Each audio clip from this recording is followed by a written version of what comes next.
Hi guys, কয়েকদিন আগে আমরা গিয়েছিলাম চিত্তদার সুরুচি রেস্টুরেন্টে, যেটা ব্লগারদের দৌলতে এখনও পর্যন্ত সবাই অলমোস্ট জেনে গেছো। তো চলো আমার এক্সপিরিয়েন্সটা তোমাদের সাথে শেয়ার করি।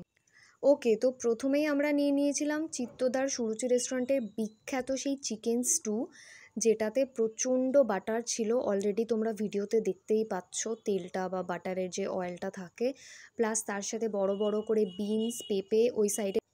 চিকেন স্টুটা বলবো না এমন কিছু আহামরি খেতে ছিল।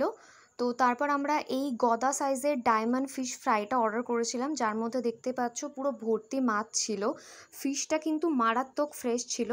আর হ্যাঁ, সরি তোমাদের সবার কাছে যে আমার ফরম্যাটটা একটু চেঞ্জ হয়ে গেছে, এটা রিলস ফরম্যাট বা শর্টস ফরম্যাটে হয়েছে আমি জানি, বাট প্লিজ তোমরা দেখে নিও, তাতে রিভিউতে কোনো সমস্যা হবে না। তো ডায়মন্ড ফিশ ফ্রাইটা আমার সবথেকে বেশি ভালো লেগেছে। মাছটা যেরকম ফ্রেশ, প্লাস তার ওপরের কোটিংটা ভীষণ ক্রিস্পি ছিল।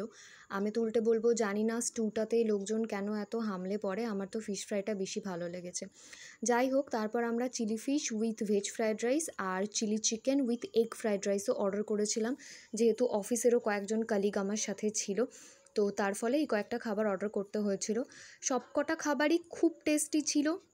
তোমরা যদি একবার ভিজিট করো তাহলে অবশ্যই, অনেস্টলি স্পিকিং আমার স্টুটা বাদ দিয়ে সবকটা খাবারই ভালো লেগেছে। তো অবশ্যই তোমরা একবার গিয়ে ট্রাই করতে পারো।